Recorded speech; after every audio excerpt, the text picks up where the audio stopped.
فلا أقسم بمواقع النجوم وإنه لقسم لو تعلمون عظيم إنه لقرآن كريم في كتاب مكنون لا يمسه إلا المطهرون تنزيل من رب العالمين.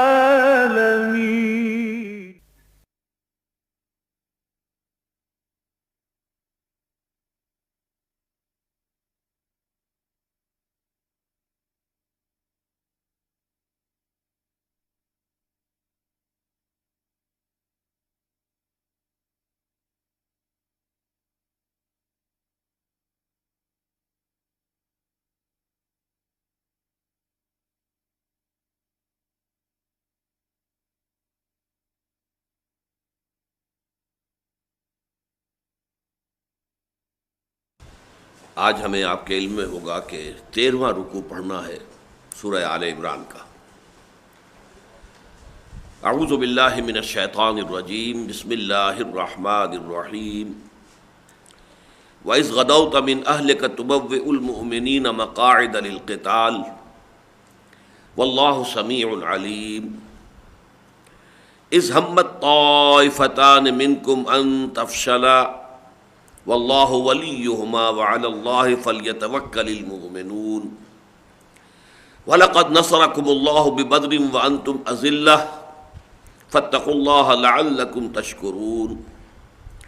إِذْ تَقُولُ لِلْمُؤْمِنِينَ أَلَنْ يَكْفِيَكُمْ أَنْ يُمِدَّكُمْ رَبُّكُمْ بِثَلَاثَةِ آلَافٍ مِنَ الْمَلَائِكَةِ مُنْزَلِينَ بَلَى إِن تَصْبِرُوا وَتَتَّقُوا وَيَأْتُوكُم مِّن فَوْرِهِمْ هَٰذَا يُمْدِدْكُمْ رَبُّكُمْ بِخَمْسَةِ آلَافٍ مِنَ الْمَلَائِكَةِ مُصَوِّمِينَ وَمَا جَعَلَهُ اللَّهُ إِلَّا بُشْرَىٰ لَكُمْ وَلِتَطْمَئِنَّ قُلُوبُكُمْ بِهِ وَمَا النَّصْرُ إِلَّا مِنْ عِندِ اللَّهِ الْعَزِيزِ الْحَكِيمِ لِيَقْطَعَ طَرَفًا مِنَ الَّذِينَ كَفَرُوا أَوْ يَكْبِتَهُمْ فَيَنقَلِبُوا خَائِبِينَ لَيْسَ لَكَ مِنَ الْأَمْرِ شَيْءٌ أَوْ يَتُوبَ عَلَيْهِمْ أَوْ يُعَذِّبَهُمْ فَإِنَّهُمْ ظَالِمُونَ وَلِلَّهِ مَا فِي السَّمَاوَاتِ وَمَا فِي الْأَرْضِ يَغْفِرُ لِمَن يَشَاءُ وَيُعَذِّبُ مَن يَشَاءُ وَاللَّهُ غَفُورٌ رَحِيمٌ۔ صدق اللہ العظیم۔ رب اشرح لي صدری ویسر لي امری واحلل عقدۃ من لسانی یفقہوا قولی۔ اللہم ربنا الہمنا رشدنا واعصمنا من شرور انفسنا، اللہم ارنا الحق حقا وارزقنا اتباعہ وارنا الباطل باطلا وارزقنا اجتنابہ، اللہم وفقنا لما تحب وترضى، آمین یا رب العالمین۔ سورہ آل عمران کا جو نصف ثانی ہے، یعنی 10 رکوع آخری، یہ سورہ مبارکہ میں نے 12 عرض کیا ہے کہ یہ بالکل برابر 2 حصوں میں منقسم ہے۔ کل 20 رکوع ہے، 10 رکوعوں پر مشتمل پہلا حصہ ہے، 10 رکوعوں پر مشتمل دوسرا حصہ ہے۔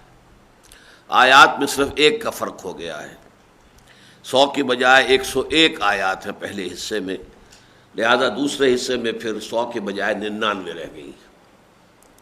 تو یہ گویا کہ تقریباً 2 مساوی حصے ہیں۔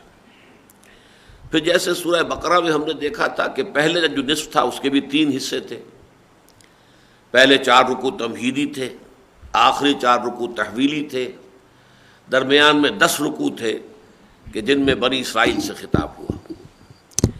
اسی طرح اس سورہ مبارکہ کا حصہ اول جو ہے اس کے بھی 3 حصے تھے، تقریباً برابر تہائی 33 آیات 34 آیات۔ ان میں سے ایک حصے میں وہی تمہیدی مضامین اور زیادہ تر خطاب امت مسلمہ سے، درمیانی حصے میں اب اہل کتاب کا جو دوسرا گروپ تھا، نصارہ عیسائی، اور ان کی جو سب سے بڑی گمراہی تھی الوہیت مسیح کا عقیدہ، اس کی نفی۔ تیسرے حصے میں پھر اہل کتاب کو بحیثیت مجموعی، یعنی یہود اور نصارہ دونوں کو مجموعی طور پر خطاب کیا گیا۔ یہ نصف اول کے 3 حصے تھے جو ہم پڑھ چکے ہیں۔ نصف ثانی کے جو 10 رکوع ہیں اس میں سے پہلے 2 رکوع امت مسلمہ سے خطاب پر مشتمل ہیں، اور خاص طور پر انہیں متنبع کیا گیا ہے اہل کتاب کی ریشہ دوانیوں سے کہ اب ان سے پورے طور پر چوکس رہیں، چوکنے رہیں۔ یہ بھی بتا دیا گیا کہ تمہاری تاسیس ہو چکی ہے، اب بحیثیت ایک امت تمہارا ایک مقام معین ہو چکا ہے۔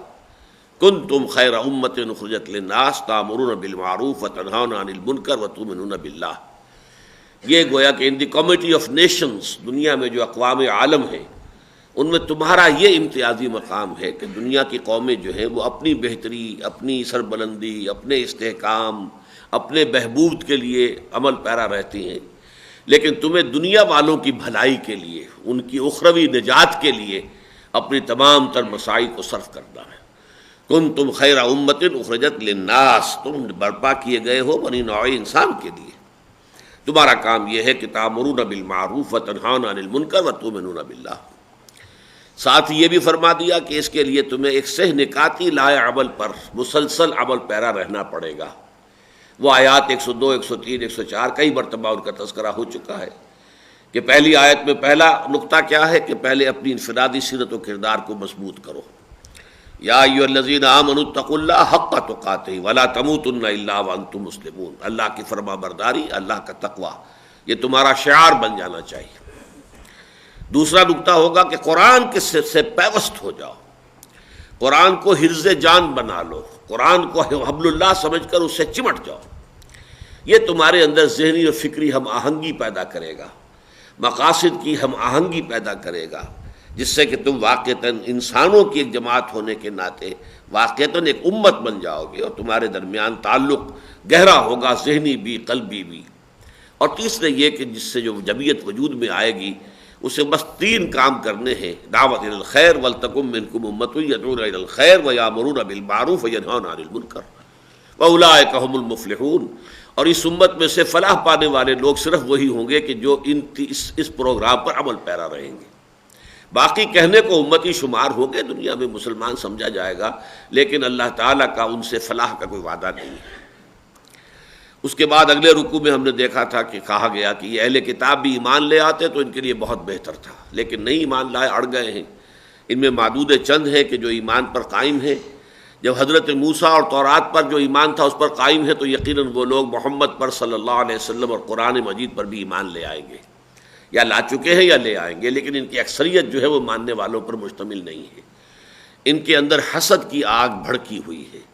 پہلے یہ صرف تکبر اور تمرد میں مبتلا تھے، اب اس میں حسد کا اضافہ ہو گیا ہے کہ ہمیں اس مقام سے بے دخل کر کے، اور اب وہ مقام اور مرتبہ جو ہے اس امت محمد کو دے دیا گیا ہے، تو اس کی بنا پر حسد کی آگ چل رہی ہے۔ قل موتوا بغیظکم، اے ان سے کہہ دو کہ جل مرو اور بھسم ہو جاؤ اپنے اسی غیظ و غضب کی آگ میں، اپنی حسد کی آگ میں جل مرو۔ اور مسلمانوں سے کہا گیا لن یضرکم الا اذی، یہ مطمئن رہو یہ تمہیں تکلیف تو پہنچائیں گے، کوفت کا سبب تو بنیں گے، عارضی طور پر تمہارے لیے تشویش کا موجب بھی بن جائیں گے، لیکن تمہیں کوئی مستقل پائیدار نقصان پہنچانا ان کے لیے ممکن نہیں ہے۔ اب اس کے بعد جو سورہ مبارکہ کا ویسے تو یہ کہ 2 حصوں میں مزید کو بھی منقسم کر سکتے ہیں، 6 رکوع اور پھر 2 رکوع۔ 6 رکوع جو تقریباً 60 آیات پر مشتمل ہے، ان میں تمام تر تبصرہ ہے غزوہ احد پر، اور پھر 2 جو ہیں یوں سمجھیے کہ وہ آخری، وہ تکمیل کلام جو ہے اس کے اعتبار سے سم اپ کیا گیا ہے، اور اس میں جو آخری رکوع ہے وہ تو نہایت جامع ہے۔ ایمان کا سنتھسس کیا ہے، کیسے ایمان حقیقت میں وجود میں آتا ہے، اس کے اعتبار سے قرآن مجید کے اہم ترین مقامات میں سے ہے۔ اور اس میں بھی اسی طرح پر ایک نہایت عظیم دعا آئی ہے، تلقین کی گئی ہے، جیسے کہ سورہ بقرہ کا اختتام جو ہے دعا پر ہوا، اور عظیم ترین دعاؤں میں سے وہ بھی ہے جس سے کہ سورہ بقرہ کا اختتام ہو رہا ہے۔ وہاں وہ 1 آیت میں ہے بہت طویل دعا، لیکن یہاں وہ 3-4 آیتوں پر پھیلی ہوئی دعا ملے گی آخری رکوع میں۔ تو یہ اجمالی تجزیہ ہے سورہ مبارکہ کا۔ اب یہ غزوہ احد کا جو معاملہ ہے اس کو پہلے سمجھ لیجئے، اس کے واقعات جو اہم کیا تھے، تاکہ اس کے بعد ہم تیزی کے ساتھ آگے بڑھ سکیں۔ دیکھیے غزوہ بدر میں کہ جو 17 رمضان المبارک سن 2 ہجری کو ہوا، قریش کو بڑی شرمناک اور بڑی ہی ذلت آمیز شکست ہوئی. ان کے تقریباً تمام سربر آوردہ لوگ مارے گئے.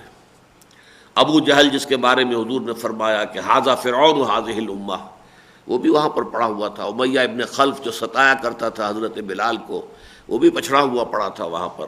بڑے بڑے سب کے سب لوگ جو ہیں ان کے وہ کھیت رہے، اور 70 ان کے قیدی جو ہے مسلمانوں کے ہاتھ میں آئے، اسیر بنے. یہ بہت بڑی شکست تھی کہ جو قریش کو ہوئی. اس سے یقیناً 2 نتیجے نکلے. ایک کہ مسلمانوں کی دھاک بیٹھ گئی، رعب مسلمانوں کا قائم ہو گیا، اور دوسری طرف یہ ہے کہ بہت شدید صدمہ، رنج، غم، افسوس، اور جسے کہتے ہیں پیچ و تاب کی کیفیت جو ہے وہ قریش کی ہو گئی. اب یہ عرب کا ایک مزاج تھا کہ وہ اس طرح کے کسی معاملے کو لے کر بیٹھ نہیں رہتے تھے. اس کے بعد انتقام کی آگ جو ہے وہ ان کے اندر بھڑک اٹھتی تھی. لہذا بدر کے بعد جو ہے انہوں نے انتقامی جنگ کی تیاری فوراً شروع کر دی. سب سے پہلی بات تو انہوں نے یہ کی کہ جو بھی مر گئے تھے، ان کے آدمی مارے گئے تھے، قتل ہو گئے تھے، ان پر نوحہ کہنا، ان پر رونا، ماتم کرنا منع کر دیا گیا کہ اس سے ہمارے حوصلے پست ہوں گے. کوئی شخص اپنے کسی مقتول کا کوئی نہ ماتم کرے نہ نوحہ پڑھے. حالانکہ یہ ان کی روایات میں سے تھا.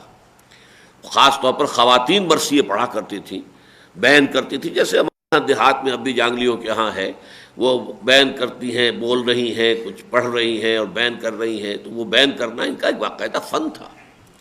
لیکن یہ کہ پابندی سخت لگا دی گئی، آرڈیننس، کہ کوئی کہیں سے کوئی آواز نہ آئے، تاکہ ہمارے اعصاب کے اندر جو ہے وہ کسی کمزوری کا اظہار نہ ہو، بلکہ ہماری عزم کا، ہماری ہمت کا، ہمارے جو ہے جذبہ انتقام کے اندر جو ہے وہ شدت، وہ اندر ہی اندر جو ہے یہ آگ کھولے. ایسا نہ ہو کہ اس مرثیہ خانی سے ہماری وہ جذبات جو ہیں ٹھنڈے پڑ جائیں، اندر کی بھڑاس نکل جائے. ہمیں تو اندر ہی اندر نغمہ ہے بلبل شوریدہ تیرا خام ابھی، اپنے سینے میں اسے اور ذرا تھام ابھی. ان جذبات انتقام کو اپنے سینوں کے اندر پروان چڑھاؤ. مردوں نے طے کر لیا کہ ہم اپنی بیویوں کے قریب نہیں جائیں گے، بستروں پر نہیں سوئیں گے، چارپائیوں پر نہیں سوئیں گے، زمین پر سوئیں گے. عورتوں نے بناؤ سنگھار ترک کر دیا. جب تک کہ انتقام ہم نہ لے لیں اس وقت تک جو ہے ہم جو ہے کوئی بھی معاملہ اس طرح کا نہیں کریں گے. مزید یہ کہ وہ جو قافلہ تھا جو ابو سفیان کی سرکردگی میں آ رہا تھا شام سے، جو ایک ایکسائٹنگ کاز بنا تھا غزوہ بدر کا، اور وہ بہت بڑا قافلہ تھا، 1000 اونٹ اور اس پر 50,000 دینار کا مال تھا. اور وہ قافلہ صحیح و سالم پہنچ گیا تھا، اس لیے کہ ابو سفیان نے تو دوہری چال چلی تھی.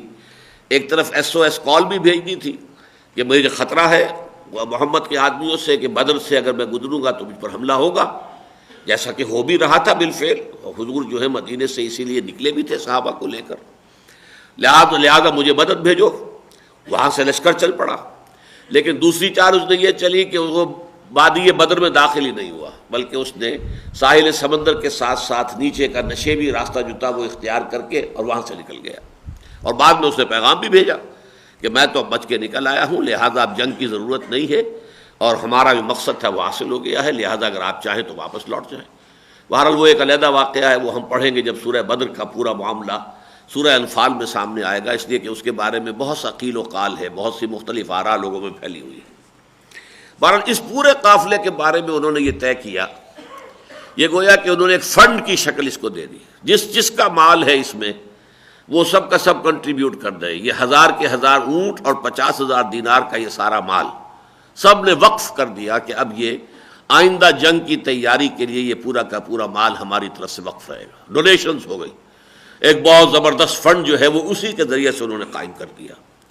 چنانچہ اس کا ذکر جو ہے وہ سورہ غزوہ بدر کے بعد چونکہ یہ واقعات ہو رہے تھے تو یہ سورہ انفال میں آیت آئی ہے، آیت نمبر 36 ہے، ان الذین کفروا ينفقون اموالهم لیصدوا عن سبیل اللہ. یہ کافر لوگ جو ہے مال خرچ کر رہے ہیں اپنا تاکہ لوگوں کو اللہ کے راستے سے روک سکیں. فسينفقونها، تو ٹھیک ہے یہ خرچ کر لیں گے اپنا مال. ثم تکون علیہم حسرۃ ثم یغلبون، پھر یہ تم جو بھی انفاق کر رہے ہیں، خرچ کر رہے ہیں، یہ ان کے لیے ایک حسرت کی نشانی بن جائے گا، اس لیے کہ حاصل کچھ نہیں ہوگا. گویا کہ پیشن گوئی ہو گئی تھی کہ دوبارہ بھی جب یہ حملہ کر کے جائیں گے تو شکست کھا کر آئیں گے. ثم یغلبون، پھر یہ مغلوب ہو جائیں گے. اب اس کو ذرا نوٹ کر لیجئے کہ جو فوج لے کر وہ چلے ہیں، اور اب اس کا جو سرکردہ لیڈر ہے وہ ابو سفیان ہے. ابو سفیان ہی گویا کہ ان کے ہاں قریش میں اب سب سے اونچے گھرانے کا، ابو سفیان بن حرب بن امیہ، بنو امیہ بڑا قبیلہ تھا، اس میں کوئی شک نہیں ہے، لہذا اس کا چونکہ سربراہ ابو سفیان، لہذا ابو سفیان کو سپہ سالار کی حیثیت حاصل ہے۔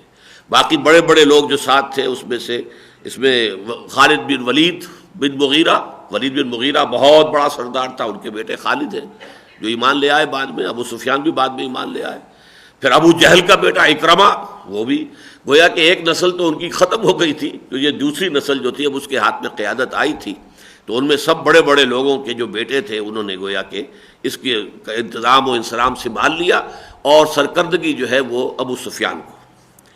3000 کی تو یہ نفری تھی ان کی، جس میں قریش بھی تھے اور کچھ ان کے ساتھ جو ان کے حلیف قبائل تھے وہ بھی تھے، ساتھ ہی 3000 اونٹ تھے۔ یہ اونٹوں کی تعداد جو ہے یہ اس اعتبار سے بڑی اہم ہوتی ہے کہ یہ بار برداری کے کام بھی آتے ہیں، سواری کے کام بھی آتے ہیں، اور یہی ان کا راشن بھی ہے، اسی کا گوشت جب ضرورت ہوتی ہے ذبح کرتے اور کھاتے ہیں۔ 200 گھوڑوں کا ایک جو ہے یہ سمجھیے رسالہ موجود تھا، کیولری 200 گھوڑوں کی، اور اس کیولری کے انچارج تھے خالد ابن ولید۔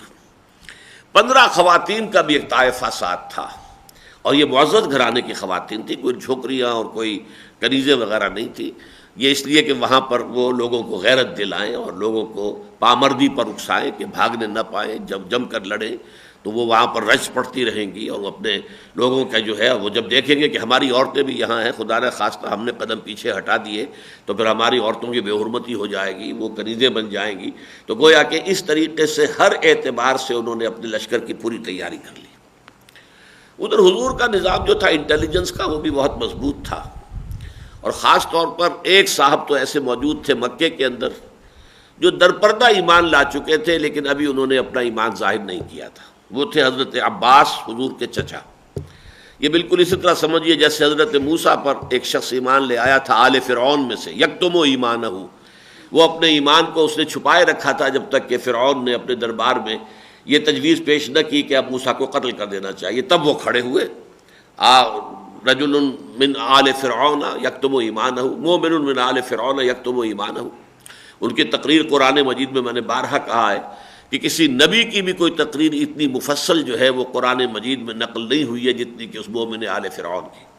یہی کردار اصل میں حضرت عباس کا بھی ہے، لہذا حضرت عباس رضی اللہ تعالی عنہ ایمان لا چکے تھے لیکن ابھی وہ اپنی قوم ہی کے ساتھ رہ رہے تھے، اور ہو سکتا ہے کہ حضور کو درپردہ اس کا علم بھی ہو، اس لیے کہ غزوہ بدر میں تو وہ کفار کے ساتھ آئے بھی تھے اور اسیر بھی ہوئے تھے، اور ان کو کراہتے ہوئے سن کر حضور کو تکلیف پہنچی تھی، تو حضور نے کہا تھا کہ سب کے بند ڈھیلے کر دو۔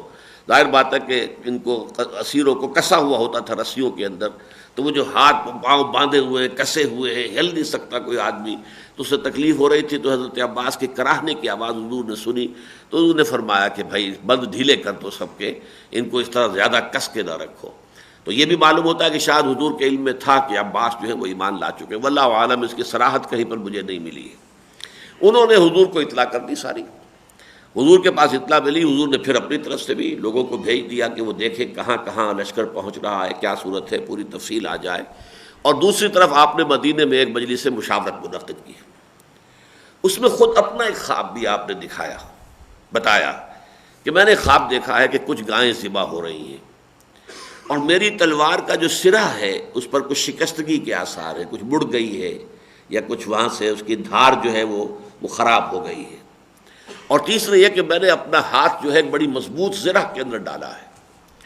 اس خواب کی حضور نے بھی تعبیر یہ کی، اس سے محسوس ہوتا ہے کہ اللہ تعالیٰ کا منشا یہ ہے کہ ہم مدینے میں محصور ہو کر مقابلہ کریں۔ زرہ آپ نے فرمایا کہ میں جو زرہ میں ہاتھ ڈالتا ہوا دیکھا میں نے اپنے آپ کو، تو وہ مضبوط زرہ غالباً مدینہ منورہ ہے، یہ شہر ہے، اس میں محصور ہو کر ہم دفاع کریں۔ عجیب یہ اتفاق ہے، اب اسے سوء اتفاق کہیں یا حسن اتفاق کہیں، کہ یہی رائے عبداللہ ابن ابی کی بھی تھی جو رئیس المنافقین تھا۔ تو اب یہ ایک اہم مثال ہے اس بات کی کہ ہو سکتا ہے کہ رائے ایک ہی ہو لیکن نیتیں بالکل مخالف اور متضاد ہوں، وہ اپنی بزدلی کی وجہ سے رائے دے رہا ہو اور حضور جو ہے وہ حکمت کے تحت رائے دے رہے ہیں۔ اس اعتبار سے جہاں تک نیت کا تعلق ہے، جو منشا ہے کسی بات کا، کہاں سے وہ بات ابھر کر آ رہی ہے نیت سے، تو اس میں زمین و آسمان کا فرق ہونے کے باوجود رائے میں مشابہت ہو سکتی ہے۔ لیکن مسلمانوں نے جو پرجوش صحابہ اس میں تھے، اور خاص طور پر وہ لوگ جو بدر میں جانے سے رہ گئے تھے، اس لیے کہ بدر میں جب مدینے سے روانگی ہوئی تھی تو اعلان جنگ تھا ہی نہیں، وہ تو یہ تھا کہ قافلے کا پیچھا کرنا ہے، لہذا جو آیا، اور کوئی انہوں نے ہتھیاروں کا بھی اہتمام نہیں کیا تھا، کچھ نہیں کیا تھا، قافلے کے ساتھ کتنے آدمی ہوتے ہیں، 30 ہوں گے، 50 ہوں گے، اب ان کے لیے کیا لمبا چوڑا اہتمام کریں، تو بہت سے لوگ جنگ میں گئے ہی نہیں تھے، اس لیے انہیں یہ حسرت تھی کہ ہم یہ بدر کی سعادت سے محفوظ جو محروم رہ گئے، تو اب ان کے تو ہمیں تو موقع ملا ہے کہ اب ہم داد شجاعت بھی دکھائیں گے، اللہ کی راہ میں اپنی جانیں قربان کریں گے اور جام شہادت نوش کریں گے۔ شہادت ہے مطلوب و مقصود مومن، نہ مال غنیمت نہ کشور کشائی۔ تو ان حضرات کا، خاص طور حضرت حمزہ تو خیر میدان بدر میں بھی اپنے جو ہے جوہر دکھا چکے تھے بہادری کے، لیکن یہ کہ انہوں کی رائے بھی یہ تھی کہ ہمیں کھل کر جا کر مقابلہ کرنا چاہیے۔ حضور نے اپنی رائے کو پیچھے رکھ کر اپنے ان صحابہ، اپنے ساتھیوں کی رائے کو مقدم کر کے فیصلہ کر دیا، ٹھیک ہے ہم جائیں گے، کھلے میدان میں جا کر جنگ کریں گے۔ تو یہ ایک بہت بڑی مثال ہے۔ اقامت دین کے لیے جد و جہد کرنے والی کوئی جماعت، اس کا امیر، چاہے اسے ویٹو حاصل ہو، اختیار حاصل ہو، لوگوں نے سب و طاعت فی المعروف کی بیعت بھی کر رکھی ہو کہ جو آپ کہیں گے ہم مانیں گے، چاہے وہ فی المنشط والمکر ہے، چاہے ہماری طبیعتیں آمادہ ہوں اور چاہے ہمیں اپنی طبیعتوں پر جبر کرنا پڑے، لیکن جو آپ کہیں گے ہم مانیں گے۔ اس کے باوجود بسا اوقات حکمت کا تقاضا یہ ہوتا ہے کہ وہ امیر اپنی رائے پر اپنے ساتھیوں کی رائے کو مقدم کر دے۔ اس میں دلجوئی ہے، ساتھیوں کی حوصلہ افزائی ہے، ساتھیوں کا کانفیڈنس بلڈ اپ ہوتا ہے۔ ہمیں انہی چیزوں سے اصل میں رہنمائی حاصل کرنی ہوتی ہے کہ امیر کا کردار کیا ہے، یہ نہیں کہ میرا اختیار ہے بس میں جو چاہوں گا طے کروں گا۔ ٹھیک ہے اختیار ہے، ہمارے ہاتھ بندھے ہوئے ہیں، ہم آپ سے بیعت کر چکے ہیں، لیکن پھر بھی بہرحال ہمارے جذبات ہیں، ہمارے خیالات ہیں، آپ ان کو سن لیجئے۔ تو حضور نے ان کی باتیں سنی اور اسی کے مطابق فیصلہ کر دیا۔ لیکن پھر آپ اپنے گھر میں داخل ہوئے، حجرے میں، اور حضرت ابو بکر حضرت عمر دونوں بھی آپ کے ساتھ داخل ہوئے۔ وہاں آپ کو پھر ہتھیار پہنائے گئے اور زرہ دوہری پہنی حضور نے، زرہ پہن کر دوہری، اور پھر جو آپ تلوار نکال کر باہر آئے ہیں تو کچھ لوگوں کو تشویش ہوئی کہ یہ معاملہ کچھ گڑبڑ ہے۔ چنانچہ حضرت سعد ابن معاذ رئیس اوس اور حسید ابن حضیر رضی اللہ تعالی عنہما، ان دونوں نے کہا لوگوں سے کہ دیکھو کہیں تم نے اپنی رائے جو ہے وہ مسلط کی ہے محمد صلی اللہ علیہ وسلم کی رائے پر، ان کو مجبور کیا ہے کہ تمہاری رائے کے مطابق فیصلہ کریں، اور یہ صورت جو نظر آ رہی ہے یہ بڑی غیر معمولی ہے، تو اب تم کہو کہ ہم اپنا فیصلہ، ہم اپنی رائے واپس لیتے ہیں۔ لوگوں نے کہا، لیکن حضور نے کہا کہ نہیں، جب نبی ایک مرتبہ ہتھیار باندھ لے تو جب تک پھر اب مقابلہ نہ ہو چکے یہ ہتھیار اترے گا نہیں۔ تو اس طریقے سے گویا کہ اس میں بھی ہمارے لیے ایک نشانی ہے، اور یہ اسی سورہ مبارکہ میں وہ آیت آ جائے گی آگے چل کر، فَبِمَا رَحْمَةٍ مِّنَ اللَّهِ لِنْتَ لَهُمْ وَلَوْ كُنْتَ فَظًّا غَلِيظَ الْقَلْبِ لَانفَضُّوا مِنْ حَوْلِكَ فَاعْفُ عَنْهُمْ وَاسْتَغْفِرْ لَهُمْ وَشَاوِرْهُمْ فِي الْأَمْرِ فَإِذَا عَزَمْتَ فَتَوَكَّلْ عَلَى اللَّهِ۔ آپ مشورہ ضرور کیا کیجئے ان سے معاملات میں، لیکن جب آپ طے کر لیں تو پھر اللہ پر توکل کیجئے۔ پھر یہ نہیں کہ اب ایک فیصلہ کیا تھا اب اس سے ہم واپس لے رہے ہیں، نہیں، بلکہ یہ کہ پھر اس کے بعد توکل ہونا چاہیے، اور توکل اللہ تعالیٰ پر، سارے معاملات کا آخری صدا تو اللہ ہی کے ہاتھ میں ہے۔ بہرحال یہ صورت ہوئی، آپ نکلے ہیں مدینے سے، رات آپ نے گزاری ہے راستے میں، پھر میدان بدر میں پہنچے ہیں، اور یہ کہ اس میں سے ایک بہت اہم واقعہ یہ ہو گیا کہ آپ کے ساتھ جو گئے تھے 1000 افراد مدینے سے نکلے تھے، جب صبح کے وقت جو ہے صف بندی ہوئی ہے، اور یوں سمجھیے کہ ادھر سے وہ کفار کا لشکر ہے، ادھر سے مسلمانوں کا، اور ایک دوسرے کو دیکھ رہے ہیں، تو عبداللہ ابن ابی 300 اپنے ساتھی منافقین کو لے کر علیحدہ ہو گیا کہ اب ہم تو جنگ نہیں کریں گے، اس لیے کہ ہماری بات تو مانی نہیں گئی۔ یہ واقعہ اہم ترین واقعہ ہے، 1000 میں سے 3000 کے مقابلے میں 1000 تو پہلے ہی تھے، 1:3 کی ریشو تو تھی، اب 300 اور کم ہو گئے تو 1:4 کی ریشو ہو گئی، اور وقتی طور پر جو ہے اس سے یقیناً جو ہے ایک دل شکستگی مسلمانوں کی پیدا ہونی ضروری تھی، لازمی تھی۔ لیکن عجیب بات یہ ہے کہ اتنے اہم واقعے کا قرآن مجید نے ابتدا میں کوئی اہتمام کے ساتھ ذکر نہیں کیا، گویا کہ معمولی بات تھی۔ آخر میں جا کر ہمیں یہ آیت نمبر 167 میں اس واقعے کی بات ملے گی، اس کے اس وقت تفصیل سے ہم گفتگو کر دیں گے، لیکن قرآن نے اس کا ذکر نہیں کیا۔ البتہ جو سابق الایمان لوگ تھے ان کے بھی 2 خاندان والے جو ہے پھر ذرا دگمگا گئے، ان کے قدموں میں تزلزل پیدا ہو گیا۔ یہ اوس میں سے تھے بنو حارثہ، اور خزرج میں سے بنو سلمہ۔ ان دونوں نے بھی ذرا ارادہ کیا کہ ہم واپس ہو جائیں، لیکن یہ ہے کہ پھر جب لوگوں نے سمجھایا اور ان کو بھی جذبات ایمانی ان کے عود کر آئے، لوٹ آئے، پھر وہ رک گئے۔ ان کا ذکر قرآن مجید نے بڑے ہی ایک شان کے ساتھ کیا ہے. حالانکہ وہ چھوٹے چھوٹے دو گروپ تھے، جبکہ ایک بہت بڑا گروپ 300 آدمیوں کا ساتھ چھوڑ کر چلا گیا، تہائی نفری چلی گئی. قرآن نے اس کا کوئی خاص ذکر نہیں کیا، بلکہ وہ ضمنی طور پر ذکر آئے گا، اور وہ بھی بعد میں آئے گا، شروع میں نہیں. جنگ کا جو نقشہ حضور نے طے کیا وہ بڑا عجیب ہے. جا کے قریش نے جو آ کے لشکر اپنا اتارا تھا وہ ایسے کہ احد ان کے پیچھے کافی فاصلہ چھوڑ کر، اور مدینہ ان کے سامنے، مدینہ کے شمال میں پہنچ کر وہاں یہ اتر گئے. حضور کے پیش نظر یہ تھا کہ یہ قریش کے پیچھے جا کر اپنا جو ہے کیمپ لگائیں تاکہ پہاڑ پشت پر آ جائے. لیکن ظاہر بات ہے کہ گزر کر جانا پڑتا تھا. یہ قریش کا لشکر جو ہے درمیان میں پڑا ہوا وہ حائل ہے، احد کے اور مدینے کے درمیان جو حائل ہے وہ قریش کا لشکر ہے. تو حضور نے پھر لوگوں سے پوچھا کہ کوئی شخص جو راستے ایسے جانتا ہو کہ ہمیں کسی اور چور راستے سے لے جائے اور وہ پیچھے ہم پہنچ جائیں ان کی پشت پر. تو کچھ حضرات نے کہا ہمیں معلوم ہے پہاڑوں کے اندر راستے ایسے ہوتے ہیں درے، کہ وہ پھر 2 حضرات جو تھے وہ لے کر گئے ہیں اور قریش کو پتہ نہیں چلا، اور لشکر جو ہے کنی ان سے کتراتا ہوا پیچھے چلا گیا. اب یوں سمجھیے کہ شمال مدینہ یہ ہے، اور مدینہ کے شمال میں یہ سارا معاملہ ہے. شمال میں احد ہے، اور وہاں اس کے فوراً بعد حضور اور صحابہ کرام کا لشکر ہے، پھر قریش کا لشکر ہے، پھر مدینہ ہے. تو اس طریقے سے گویا کہ قریش کا لشکر جو ہے حضور کے اور مدینے کے درمیان حائل ہو گیا، اور حضور کے اور مسلمانوں کی پشت پر پہاڑ آ گیا. اب یاد کیجئے کہ یہی واقعہ ہوا تھا حضرت عمر کے زمانے میں. شام کے ایک محاذ پر حضرت ساریہ رضی اللہ تعالیٰ عنہ سے غلطی ہو رہی تھی، اور حضرت عمر کو اللہ نے وہ میدان جنگ دکھا دیا، اور اس پر آپ نے کہا یا ساریہ تو الجبل، او ساریہ کیا غضب کر رہے ہو، غلطی کر رہے ہو، پہاڑ کی طرف اپنا معاملہ اختیار کرو. اور یہ آواز اللہ نے حضرت ساریہ کو پہنچا دی. حضرت عمر کی انہوں نے آواز سنی. یہاں جو ہے جو خطبہ سن رہے ہیں وہ حیران ہو رہے ہیں کہ یہ خطبہ تو ہمیں دے رہے تھے، یہ ساریہ سے کیا بات شروع کر دی حضرت عمر نے رضی اللہ تعالیٰ عنہ. لیکن یہ کہ وہاں وہ اللہ نے آواز پہنچائی، اور اس کے مطابق انہوں نے اپنی اسٹریٹجی درست کی. تو پہاڑ کو پشت پر رکھنے میں یہ کہ پشت محفوظ ہو جاتی ہے، یہ نقشہ حضور نے وہاں پر اختیار فرمایا. البتہ وہ ذرا مسلمان لشکر کے جو جنوب مشرق کی طرف آپ نے دیکھا ایک درہ ہے. اگر کہیں قریش کا لشکر رسالہ 200 گھوڑوں کا رسالہ موجود تھا، بہت تکڑا ان کا ایک رسالہ تھا، اگر کہیں وہ پہاڑ کا چکر کاٹ کر اور اس درے سے حملہ آور ہو جاتا تو گویا کہ پھر اب 2 چکی کے 2 پارٹوں کے درمیان مسلمانوں کا لشکر آ جاتا. لہذا اس کو آپ نے تاڑ کر، اور وہاں قریب میں ایک ٹیلہ تھا، وہ اب جمل الرمات کہلاتا، رما کہتے ہیں تیر چلانے کو، رما یرمی. تو اس سے رمات جو وہ لوگ کہ جو وہاں پر تیر انداز 50 آپ نے مقرر کر دی اس ٹیلے کے اوپر کہ اس درے میں سے کسی کو گزرنے نہ دینا، تم اس کے اوپر متعین رہو گے. اور اس پر حضرت جبیر رضی اللہ تعالی عنہ جو ہے ان کو آپ نے، حضرت عبداللہ ابن جبیر ابن نعمان انصاری دوسی بدری رضی اللہ تعالی عنہ، ان کو مقرر کیا 50 تیر انداز کہ تم یہاں رہنا. اور یہاں تک آپ نے فرمایا کہ اگر تم یہ دیکھو کہ ہم سب کے سب ہلاک ہو گئے اور ہمارا گوشت پرندے نوچ نوچ کر کھا رہے ہیں، تب بھی تم نے یہاں سے نہیں ہٹنا، تم یہیں رہنا. تو اس کی تاکید کر کے حضور نے ان کو وہاں پر جو فائز کر دیا. اب اس شکل میں اب آخری جو کوشش کی قریش نے، ایک کوشش تو بہت بڑی ہو گئی تھی، ظاہر بات ہے اندر خانے کوئی نہ کوئی ان کا سلسلہ جنبانی ہوگا. عبداللہ ابن ابی کے ساتھ جو 300 آدمی لے کر وہ علیحدہ چلا گیا. لیکن 2 کوششیں اور کی. ابو سفیان نے خفیہ پیغام پہنچایا انصار کو کہ دیکھو ہمارا معاملہ اور ہمارا چچا زاد بھائی ہے محمد صلی اللہ علیہ وسلم، قرشی تھے حضور، تو ہمارا قریش کا یہ گویا کہ ہمارا اندرونی معاملہ ہے، خاندانی معاملہ ہے.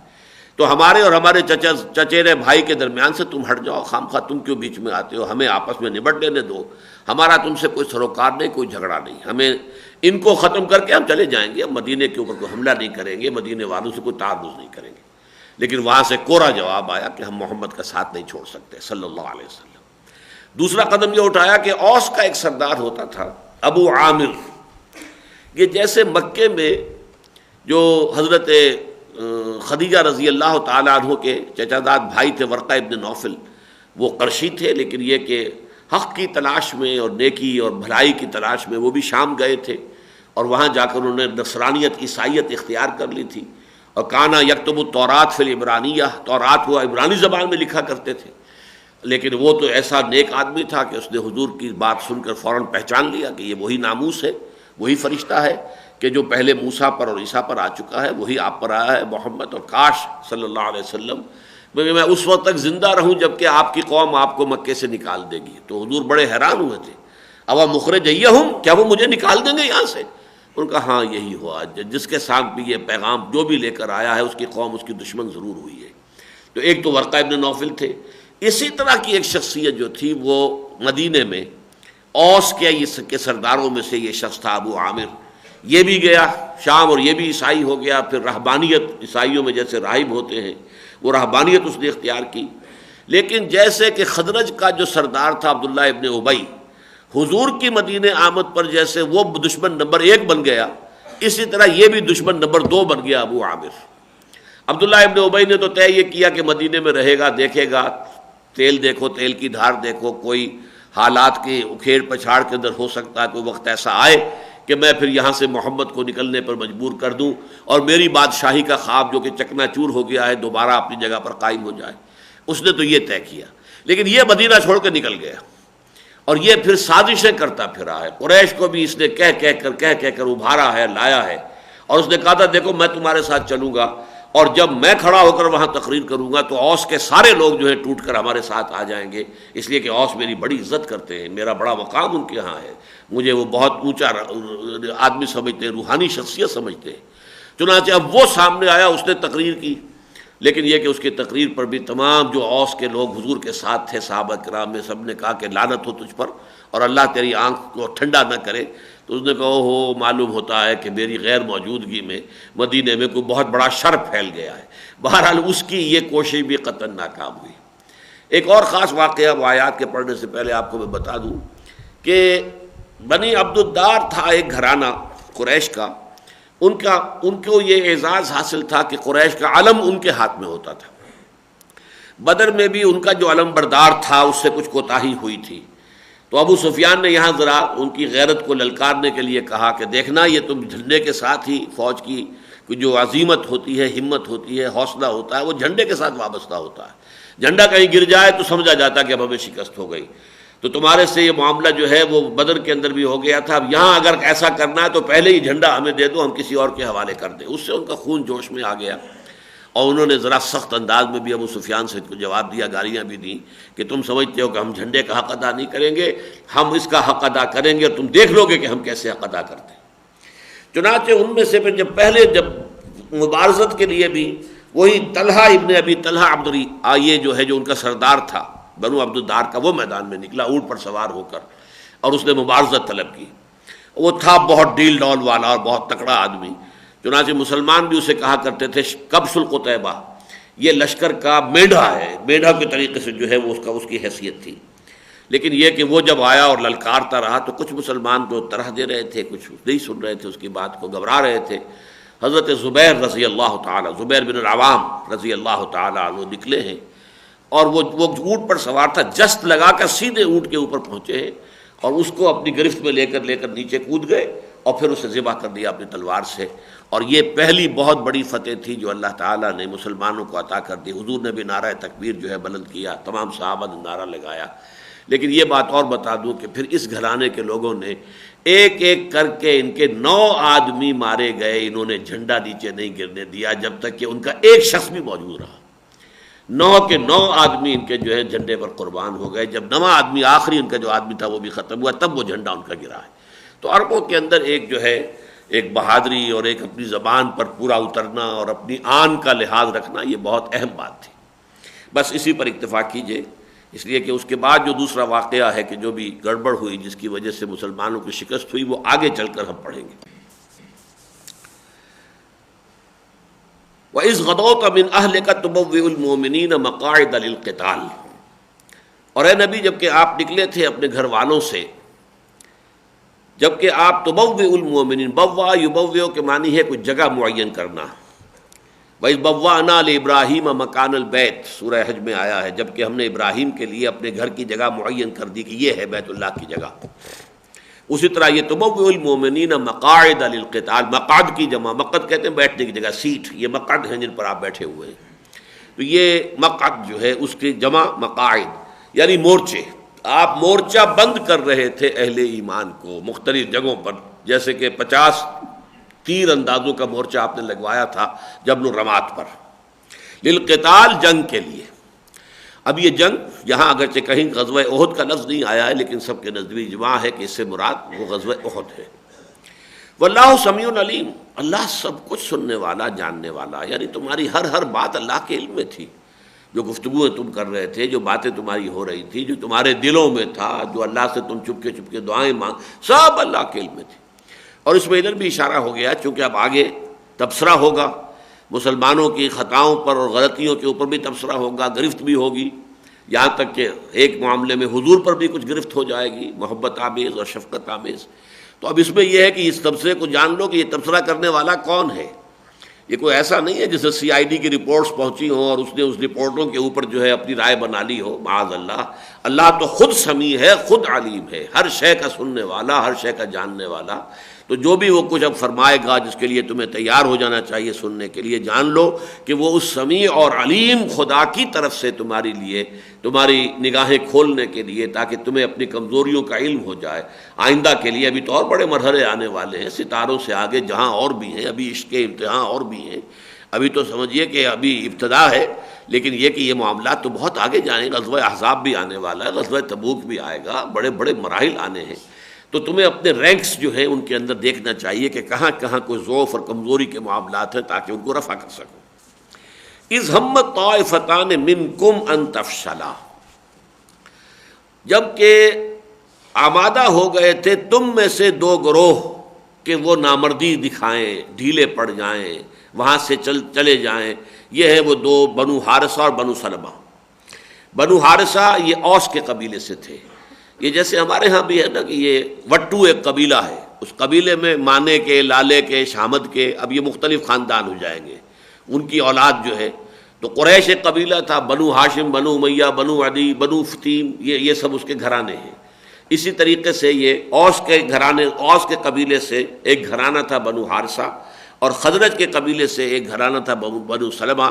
تو انہیں بھی ذرا سی عارضی طور پر جو ہے ان کے قدموں کے اندر بھی لغزش پیدا ہوئی۔ اذ ہمت طائفتان منکم ان تفشلا واللہ ولیہما، حالانکہ اللہ تعالیٰ ان دونوں کا ساتھی تھا، پشت پناہ تھا، مددگار تھا، ان کو یہ علم تھا، اس لیے کہ وہ لوگ منافق نہیں تھے، صاحب ایمان تھے۔ لیکن کسی صاحب ایمان کے اندر بھی وقتی طور پر کوئی کمزوری، کسی وسوسے کی وجہ سے، شیطانی وسوسہ، یا کسی سابقہ کمزوری کی وجہ سے کوئی کمزوری، کوئی خطا سرزد ایسی ہوئی ہو جس کی بنا پر کہ پھر وہ ایک شخصیت کے اندر ہی کہیں کوئی ضعف جو ہے وہ شامل ہو جائے، تو مختلف اعتبارات سے ہو سکتا ہے۔ لہذا فرمایا کہ اللہ ان کا ولی تھا، وعلی اللہ فلیتوکل المؤمنون، اور یقیناً اللہ تعالیٰ جو ہے اسی پر توکل کرنا چاہیے اہل ایمان کو۔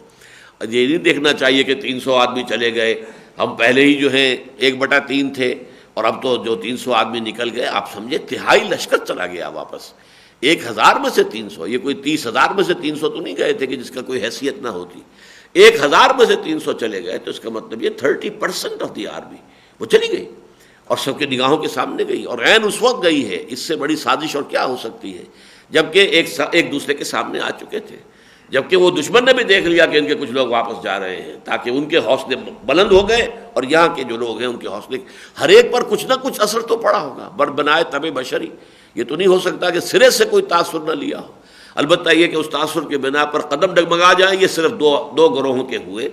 اذ ہمت طائفتان منکم ان تفشلا واللہ ولیہما وعلی اللہ فلیتوکل المؤمنون۔ یہ دونوں جو گروہ ہیں بعد میں جو ثابت قدم بھی رہے، انہوں نے پھر جو ہے اپنی بہادری کے جوہر بھی دکھائے، لیکن یہ بعد میں فخر کرتے تھے کہ اللہ تعالیٰ نے ہمارا ذکر قرآن میں کیا ہے طائفتان منکم سے، گویا کہ ہمیں یہ سند دے دی ہے کہ ہم منافقوں میں سے نہیں تھے بلکہ ہم اہل ایمان میں سے تھے۔ اللہ تعالیٰ کی اس سند کو انہوں نے گویا کہ اپنے لیے بنائے اعزاز سمجھا کہ یہ تو اللہ نے ہمارا اعزاز فرمایا۔ اذ ہمت طائفتان منکم ان تفشلا، جبکہ تم میں سے بھی دو گروہ جو ہیں وہ آمادہ ہو گئے تھے کچھ بزدلی دکھانے پر، کچھ کمزوری کے اظہار پر۔ واللہ ولیہما وعلی اللہ فلیتوکل المؤمنون ولقد نصرکم اللہ ببدر وانتم اذلہ۔ اور دیکھو یاد کرو، اللہ نے مدد کی تھی تمہاری بدر میں بھی جبکہ تم بہت کمزور تھے۔ وہ تو ریشو تو 1 اور 3 کی اس وقت بھی تھی، 313 اور 1000، لیکن یہ کہ جو ساز و سامان ہتھیاروں کا فرق تھا وہ بہت زیادہ تھا۔ 313 میں سے صرف 2 کے پاس تلواریں تھیں، صرف 2، اور وہاں بھی اس وقت 100 گھوڑوں کا رسالہ ان کے ساتھ تھا اور ادھر 2 گھوڑے تھے صرف. وہاں 1000 اونٹ تھے، ادھر 70 اونٹ تھے. یہ 70 اونٹ 2 گھوڑے یہاں سیراب ہو جاتے اور مجاہد بھی وضو کرتے، نہاتے، غسل فرماتے. شاہنامے کی نظم ہے، بڑی ہی عمدہ نظم ہے کہ صحرا نے دامن پھیلا کر جو ہے دعا کی اللہ سے کہ اللہ بارش بھیج دے تاکہ تیرے یہ نبی کے ساتھی، تیرے نبی جو ہیں یہاں پر انہیں آسودگی حاصل ہو، وہ نہائیں، غسل کریں، وضو فرمائیں. وہ بڑی بڑی پیاری نظم ہے حفیظ جالندری کی. میں سمجھتا ہوں کہ اگر وہ کچھ اور نہ لکھتے شاہنامہ میں تو یہی ایک نظم اس شاہنامے کی عظمت کے لیے بہت کافی تھی. جلد 2 میں ہے یہ. بہرحال وَلَقَدْ نَصَرَكُمُ اللَّهُ بِبَدْرٍ، اللہ نے مدد کی تھی تمہاری بدر میں بھی. وَأَنْتُمْ أَذِلَّةٌ، جبکہ تم بہت کمزور تھے. اذلہ جمع ہے ذلیل کی. ذلیل کا لفظ اردو میں ایک اور معنی میں مستعمل ہے. ذلیل ہم کہتے ہیں کمینے انسان کو، ذلیل آدمی. عربی میں یہ چیز اس میں شامل نہیں ہے سرے سے. کمزوری، ضعف. یہ العزیز کے مقابلے میں الذلیل ہے. عزیز زبردست، صاحب اختیار، وہ عزیز ہے. اور جس کے ہاتھ میں کوئی اختیار نہیں، کوئی طاقت نہیں، وہ ذلیل ہے. وہ کنتم اذلہ، اب صحابہ کے لیے لفظ آ رہا ہے. ظاہر بات ہے کہ کوئی اس کے اندر وہ پہلو جو ہے رذیل والا، رذیل اور شے ہے. وہ تو کہتے ہیں نکھر چیز ہو، بیکار چیز ہو، نکمی چیز کو رذیل کہتے ہیں. ارذل العمر، انسان کی وہ عمر کہ جس میں جا کر انسان کے جو حواس بھی جواب دے جاتے ہیں، قوت فہم بھی جواب دے گئی اور یادداشت بھی جواب دے گئی. یہ ارذل العمر ہے. لیکن یہ ہے کہ رذیل اپنی جگہ ایک لفظ ہے، ذلیل اپنی جگہ ایک لفظ ہے. اور ذلیل کے اندر سرے سے کوئی رذیل والا پہلو یا کوئی کمینگی والا پہلو شامل نہیں ہے. وَلَقَدْ نَصَرَكُمُ اللَّهُ بِبَدْرٍ وَأَنْتُمْ أَذِلَّةٌ فَاتَّقُوا اللَّهَ لَعَلَّكُمْ تَشْكُرُونَ. بس اللہ کا تقوی اختیار کرو تاکہ تم شکر ادا کر سکو اس کا. تاکہ اب دیکھیے اس کے درمیان میں ایک گویا کہ شے چھوڑ دی گئی کہ اس کو فل ان دی بلینک خود کرو. فَاتَّقُوا اللَّهَ، اللہ کا تقوی اختیار کرو تاکہ اللہ کی مدد تمہارے شامل حال ہو اور تاکہ تم اس کا شکر ادا کر سکو. تقوی کرو گے واللہ مع المتقین، اللہ تعالیٰ تقوی کرنے والوں کے ساتھ ہے. ان اللہ لمع المحسنین، یقیناً اللہ تعالیٰ اپنے محسنین بندوں کا ساتھ دیتا ہے. تو اگر تم تقوی اور احسان کی روش اختیار کرو گے اللہ کی مدد آئے گی، نصرت جو ہے تمہارے قدم چومے گی، پھر تم اللہ کا شکر ادا کرو گے. فاتقوا اللہ لعلکم تشکرون. اذ تقول للمؤمنین لن یکفیکم ان یمدکم ربکم بثلاثۃ آلاف من الملائکۃ منزلین. یاد کیجئے اے نبی جب کہ آپ کہہ رہے تھے اہل ایمان سے کہ اے مسلمانوں کیا تمہارے لیے یہ کافی نہیں ہے کہ تمہارا رب تمہاری مدد کرے 3000 فرشتوں کے ذریعے سے کہ جو اترنے والے ہوں، جنہیں اتار دیا جائے آسمان سے اور وہ تمہاری مدد کرے. یعنی صحابہ کا حوصلہ بڑھانے کے لیے حضور کہ بدر میں بھی مدد آئی تھی، فرشتے آئے تھے، یہاں پر بھی اللہ کی مدد آ سکتی ہے، اللہ کے فرشتے آ سکتے ہیں. تو تم اگر سوچو، تم اگر قائم رہو، اپنے عزم اور ارادے کو ڈھیلا نہ ہونے دو، تو اللہ تعالیٰ 3000 فرشتے نازل فرما سکتا ہے تمہارے لیے، تمہاری مدد کے لیے. یہ گویا کہ جو بھی مسلمانوں پر بحثیت مجموعی کوئی دل شکستگی کے اور کوئی تھوڑے سی وہ جو ایک کیفیت پیدا ہوئی ہوگی وقتی طور پر کمزوری کی، وہ جو 300 آدمیوں کے ساتھ چھوڑ دینے کی وجہ سے، تو اس میں حضور نے ان کی دلجوئی کے لیے، ان کی تسلی کے لیے فرمایا اذ تقول للمؤمنین، جب کہ آپ کہہ رہے تھے ایک نبی اہل ایمان سے لن یکفیکم، کیا تمہارے لیے کفایت نہیں کرے گی یہ بات، ان یمدکم، کہ مدد کرے تمہاری ربکم، تمہارا رب، بثلاثۃ آلاف، 3000 کے ذریعے سے، من الملائکۃ، فرشتوں، 3000 فرشتوں سے، منزلین، کہ جنہیں اتارا جائے آسمان سے زمین کی طرف. بلا، اب حضور کے اس قول کی تصویب اور توثیق فوری طور پر اللہ کی طرف سے آ رہی ہے. پہلے وہ قول حضور کا تھا کہ کیا تم اس پر مطمئن نہیں ہو، کیا اس پر تمہارا دل نہیں جمتا کہ اللہ تعالیٰ 3000 فرشتے تمہاری مدد کے لیے بھیج دے. اللہ کی طرف سے اب توثیق جو آ رہی ہے وہ بڑھا کر آ رہی ہے. بلا، کیوں نہیں، ان تصبروا وتتقوا، مسلمانوں اگر تم صبر اور تقوی کی روش اختیار کرو گے، جمے رہو، گھبراؤ نہیں، ڈٹے رہو، جان و مال خرچ کرنے کے لیے تیار رہو، شہادت کا جام جو ہے نوش کرنے کے لیے تمہارے اندر جو ہے آمادگی رہے، اور تقوی کی روش اختیار کرو. وَيَأْتُوكُم مِّن فَوْرِهِمْ هَٰذَا، اور اگر وہ تمہارا دشمن فوری طور پر بھی تم پر آ پڑے اور فوراً تمہارے اوپر حملہ آور ہو جائے، یمددکم ربکم بخمسۃ آلاف من الملائکۃ مسومین، تو تمہارا رب تمہاری مدد کرے گا 5000 فرشتوں سے کہ جو آئیں گے نشان لگائے ہوئے. یہ جو آتا ہے سوم، اس کے اندر ہوتا ہے کوئی نشان لگا لینا، جیسے پیڈگری ہوتی ہے گھوڑوں کی، خیل المسومہ، اسی صورت میں ہم پڑھ چکے ہیں زین للناس حب الشہوات من النساء والبنین والقناطیر المقنطرۃ من الذهب والفضۃ والخیل المسومۃ، تو وہ گھوڑے جن پر نشان لگے ہوتے ہیں، جو داغ دیے جاتے ہیں، پتہ چل جائے اس کی پیڈگری کیا ہے، یہ کون سی نسل کا ہے، تو یہ نشان زدہ گھوڑے ہوتے ہیں۔ اسی طریقے سے جو بھی کوئی لشکر چلتا ہے تو اپنا کوئی علم لے کر اپنی نشانی، یا جیسے مختلف جو فنکشنز ہوتے ہیں تو ان میں کوئی بیچز لگا دیے جاتے ہیں کہ معلوم ہو کہ اس کی آئیڈینٹی کیا ہے، تو اپنے اپنے بیچ، اپنے اپنے علم، اپنے اپنے نشان لے کر 5000 فرشتوں کے ذریعے سے اللہ تعالیٰ تمہاری مدد فرمائے گا۔ لیکن اس کے ساتھ ہی فرما دیا وَمَا جَعَلَهُ اللَّهُ إِلَّا بُشْرَىٰ لَكُمْ، یہ بھی اللہ تعالیٰ نے صرف تمہاری لیے بشارت کا ذریعہ بنانے کے لیے یہ بات کہہ دی ہے، وَلِتَطْمَئِنَّ قُلُوبُكُمْ بِهِ، اور تاکہ اس کے ذریعے سے تمہارے دل مطمئن ہو جائیں، تمہارے دل ٹھک جائیں، تمہارے جو وہ اندیشے ہیں وہ ختم ہو جائیں۔ وَمَن نَّصْرُ إِلَّا مِنْ عِندِ اللَّهِ، اور مدد تو ہے ہی نہیں مگر اللہ کے پاس سے، یعنی اللہ تعالیٰ کو فرشتے بھیجنے کی بھی ضرورت نہیں ہے، اللہ تعالیٰ کا تو ایک حکم کن جو ہے وہ کافی ہوتا ہے، جو بھی مدد آتی ہے اس کے پاس سے آتی ہے، وہ بغیر فرشتے کے بھی آ سکتی ہے، براہ راست بھی آ سکتی ہے، فرشتوں کے ذریعے بھی آ سکتی ہے۔ لہذا یہ جو کہا گیا کہ 5000 فرشتے بھیجیں گے، تو در حقیقت یہ اس لیے تاکہ تمہارے دل ٹھک جائیں، جم جائیں، تم گنتی کے حساب سے سوچنے کے عادی ہو، تو یہ کہ 3000 کے مقابلے میں 5000 فرشتے بھیج دیں گے تمہاری مدد کے لیے، تاکہ تمہاری اپنی ذہنی سطح کے مطابق جو ہے تمہارے ساتھ کلام کیا جائے، اور تمہارے دل وَلِتَطْمَئِنَّ قُلُوبُكُمْ بِهِ، اور تمہارے دل اس کے اوپر مطمئن ہو جائیں۔ وَمَن نَّصْرُ إِلَّا مِنْ عِندِ اللَّهِ الْعَزِيزِ الْحَكِيمِ، حالانکہ مدد تو ہے ہی صرف اللہ کی طرف سے، اور وہ اللہ کے جو العزیز ہے، من عند اللہ، اللہ کے پاس سے ہے، اور وہ العزیز ہے، الحکیم ہے، زبردست ہے اور حکمت والا ہے، اس کا کوئی فعل حکمت سے خالی نہیں ہے، اگرچہ اس کا اقتدار مطلق ہے، اس کا اختیار مطلق ہے، اس کے اقتدار اور اختیار پر کوئی قدغنیں نہیں ہے، کوئی چیکس اینڈ بیلنسز نہیں ہے، کہیں لیمیٹیشن نہیں ہے، لیکن اس کی اپنی حکمت ہے، اس کا اختیار بھی ہے، مطلق ہے تو اس کی حکمت بھی کامل ہے۔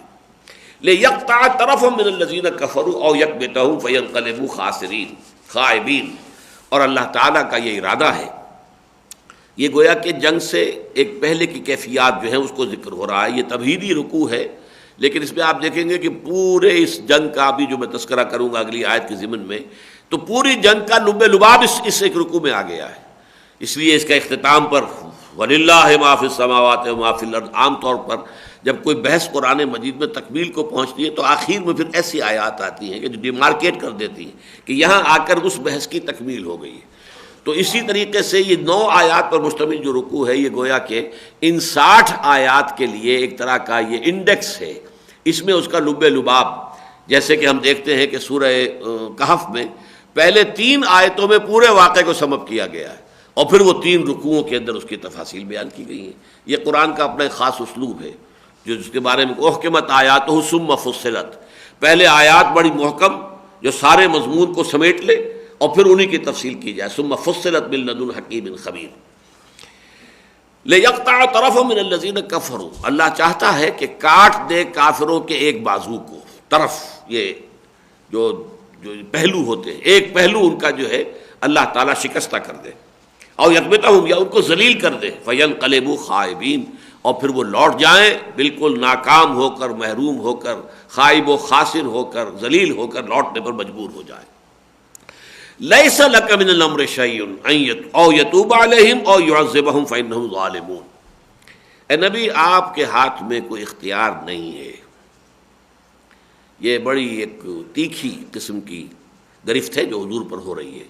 اس کا پس منظر یہ ہے کہ جب وہ بعد میں تفصیل سے باتیں آئیں گی کہ جب مسلمانوں کو اللہ نے فتح دے دی اور کفار کے قدم اکھڑ گئے، ان کی عورتیں بھی اپنے جو ہے پاجامے اٹھا اٹھا کے، اور پنڈیاں ان کی نظر آ رہی تھی، پازیبیں جو ہیں دکھائی دے رہی تھی، بھاگ رہی تھی اپنی جان بچانے کے لیے، یہ نقشے آئے ہیں، تب تفاصیل جب آتی ہیں اس کی، تو اس وقت جو ہے یہ جو یہاں جو تیر انداز تھے ان میں ایک ڈویژن ہو گئی، چلو اب تو فتح ہو گئی۔ ان کے کمانڈر ان کو روکتے رہے، دیکھو حضور نے کیا کہا تھا، اس کی انہوں نے تعویل کر لی، حضور نے تو شکست کی صورت میں کہا تھا، اب تو فتح ہو گئی ہے، لیکن کمانڈر پھر بھی روکتے رہے، عبداللہ ابن جبیر روکتے رہے، لیکن کمانڈر کی انہوں نے نافرمانی کی، اور اس کے نتیجے میں یہ کہ وہ 50 میں سے 40 جو ہیں تیر انداز وہاں سے جگہ چھوڑ کر چلے گئے۔ شکست ہو چکی تھی، بھگدڑ بچی ہوئی تھی خالد بن ولید کی، وہ قابی نگاہ نے دیکھ لیا کہ وہ درا پیچھے خالی ہو گیا۔ چکر دے کر گھوڑوں کا سوار اپنا رسالہ لے کر آ کر وہاں سے داخل ہو کر، اور پھر جب رسالہ جب آ کے اٹیک کرتا ہے تو آپ اندازہ کیجئے بیچارے پیادوں کی حیثیت کیا ہوتی ہے، اور وہ بھی پشت سے، وہ تو ان کے پیچھے آ کر ایک دم پڑے ہیں۔ تو جو شکست ہوئی ہے شدید، اسی شکست کے عالم میں پھر وہ بات بھی ہوئی کہ حضور صلی اللہ علیہ وسلم جو ہے ڈرغے میں آ گئے، آپ زخمی ہوئے، آپ کی خود کی 2 کڑیاں جو ہیں اس آپ کی جو رخسار کی ہڈی ہے آنکھ کے نیچے، اس میں گھس گئیں۔ جب انہیں کھینچا گیا، ایک صحابی نے کھینچا، بڑی مشکل سے ایک کڑی نکالی تو ان کا ایک دانت ان کا بھی ساتھ ہی گیا، پھر دوسرا دانت بھی گیا ساتھ، پھر خون کا فوارہ چھوٹا، بے ہوش ہو گئے، چہرہ پورا کا پورا جو ہے وہ خون سے رنگا گیا۔ اس وقت آپ کے زبان مبارک سے یہ الفاظ نکل گئے، کیف یہد اللہ قوما، اللہ اس قوم کو کیسے ہدایت دے گا، خضبوا وجہ نبیہم بالدم، جنہوں نے اپنے نبی کے چہرے کو خون سے رنگ دیا۔ اس پر پکڑ آ گئی فوراً، اے نبی یہ اختیار آپ کا نہیں ہے، لیس لک من الامر شیء، آپ کا اختیار کچھ بھی نہیں ہے۔ اب یہ قرآن مجید کا اسلوب ہے کہ ایک چیز کے اندر مبالغے کا انداز، کوئی اختیار آپ کو نہیں، اس کا یہ مطلب بھی کوئی اختیار نہیں ہے ہمیں، ہمارے پاس بھی کوئی اختلاف نہیں، لیکن یہ ایسی بات ہے جیسے کہ دعا استخارے میں فإنک تعلم ولا اعلم، اے اللہ تو جانتا میں نہیں جانتا، یہ اللہ کے علم کے مقابلے میں ہمارا علم نہ ہونے کے برابر ہے۔ وتقدر ولا اقدر، تجھے کل قدرت حاصل ہے، مجھے کوئی قدرت حاصل نہیں۔ یہ بھی نفی نہیں ہے قدرت کی مطلق، بلکہ یہ تیری قدرت کے مقابلے میں میری قدرت کیا ہے، وہ تو نفی کے برابر ہے، نہ ہونے کے برابر ہے۔ اسی طرح یہاں پر کہا گیا لیس لک من الامر شیء، یعنی آخری اختیار اللہ کے ہاتھ میں ہے، کس کو وہ ہدایت دے گا کس کو نہیں دے گا۔ او یتوب علیہم، اس کا اختیار ہے یہ کہ ان پر توجہ فرمائے، عنایت فرمائے۔ اللہ کی توجہ ہوتی ہے تو بندے میں توبہ کا جذبہ پیدا ہوتا ہے۔ یہ ہم سورہ مائدہ میں بھی دیکھیں گے، وہاں ہے کہ یحبہم و یحبونہ، اللہ ان سے محبت کرے گا اور وہ اس سے محبت کریں گے۔ گویا کہ باہمی محبت کا بھی آغاز اللہ کی طرف سے ہوتا ہے۔ اللہ اپنے کسی بندے پر نظر عنایت ڈالتا ہے تو بندے کے دل کے اندر جو ہے وہ جذبات ابھرتے ہیں کہ وہ بھی اللہ کی محبت سے اس کا دل جو ہے سرشار ہو جائے، اور وہ پھر اللہ تعالیٰ کی محبت میں آ کر تن من دھن جو ہے لگانے کے لیے تیار ہو جائے۔ اب دیکھیے، یہ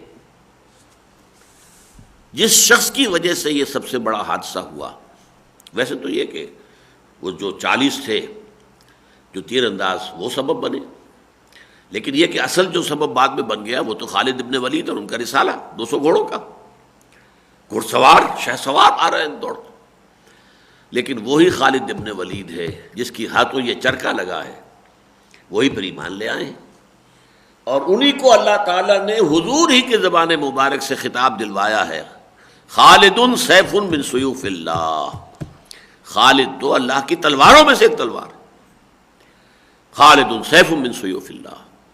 یہ خطاب کس نے دیا؟ محمد رسول اللہ صلی اللہ علیہ وسلم۔ کس کو دیا؟ جس کے ہاتھوں وہ اتنی بڑی زک پہنچی تھی اور اتنا بڑا جو ہے زخم لگا تھا، چرکا لگا تھا۔ لیس لک من الامر شیء، آپ کو کوئی اختیار حاصل نہیں ہے، یعنی اختیار مطلق ہر معاملے کا، کسی کی ہدایت یا نہ ہدایت ہونا نہ ہونا یہ اللہ کے اختیار میں۔ اس کے بالکل برعکس معاملہ ہے کہ ابو طالب کے بارے میں جتنی شدید خواہش حضور کی ہو سکتی تھی کہ وہ ایمان لے آئیں، اور کسی شخص کے بارے میں نہیں ہو سکتی۔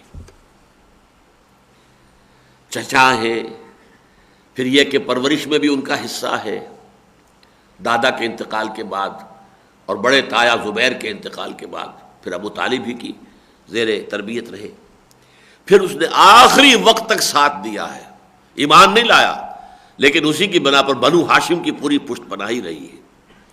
3 سال کا مقاطعہ انہوں نے تو کیا تھا اہل ایمان کا، لیکن بنو ہاشم بھی شامل رہے، اس مقاطعے میں بھی انہوں نے ساتھ نہیں چھوڑا ہے حضور کا صلی اللہ علیہ وسلم۔ آپ اندازہ کیجئے اس شخص کے لیے کتنی محبت حضور کے دل میں ہوگی، کتنی تمنا ہوگی کہ آخری وقت بھی کہہ رہے ہیں کہ چچا جان میرے کان میں پڑھ دیجئے کلمہ شہادت تاکہ میں اللہ کے ہاں گواہی دے سکوں۔ اس وقت بھی آڑے آ گیا وہ جو عربوں کا ایک خاص انداز غرور اور فخر کا کہ بھتیجے میں جانتا ہوں تیرا دین ٹھیک ہے، سچ اچھا ہے، لیکن میں یہ نہیں چاہتا کہ عرب کی عورتیں تانا دیں کہ ابو طالب موت سے گھبرا کر اپنے آباء و اجداد کے دین سے پھر گیا، تو میں یہ تانا برداشت نہیں کر سکتا۔ اب یہی اس کی غیرت جو ہے وہ جھوٹی غیرت، غیرت جاہلی، وہ جو ہے آڑے آ گئی۔ تو گویا کہ یہ اختیار جو ہے ہدایت و ضلالت کا یہ کلیتاً اللہ کے ہاتھ میں ہے۔ چنانچہ فرما دیا گیا انک لا تہدی من احببت ولکن اللہ یہدی من یشاء، اے نبی آپ ہدایت نہیں دے سکتے، جسے بھی چاہیں ہدایت دے دیں، یہ آپ کے اختیار میں نہیں ہے، یہ اللہ تعالیٰ کا اختیار مطلق ہے، پریروگیٹو جسے آپ کہتے ہیں، اٹس ڈیوائن پریروگیٹو، اللہ کا اختیار خاص ہے کہ جس کو چاہے ہدایت دے۔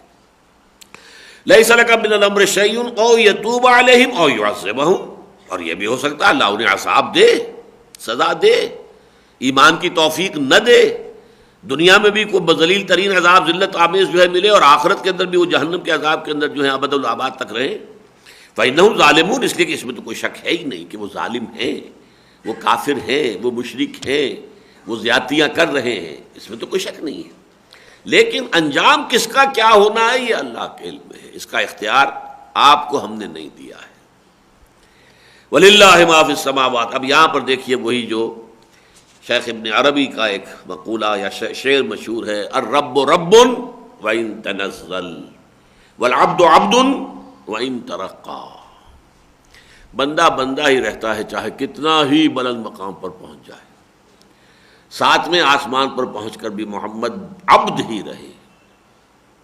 فَأَوْحَىٰ إِلَىٰ عَبْدِهِ مَا أَوْحَىٰ، عبد ہے، لیکن اللہ ہر شب آخری ساعتوں میں پہلے آسمان پر آ جاتا تب بھی وہ رب ہے، چاہے وہ نیچے آ گیا پہلے آسمان پر آ گیا۔ الرب رب وَإِن تَنَزَّلْ، رب تو رب ہی ہے چاہے وہ کتنا ہی نزول اختیار کر لے۔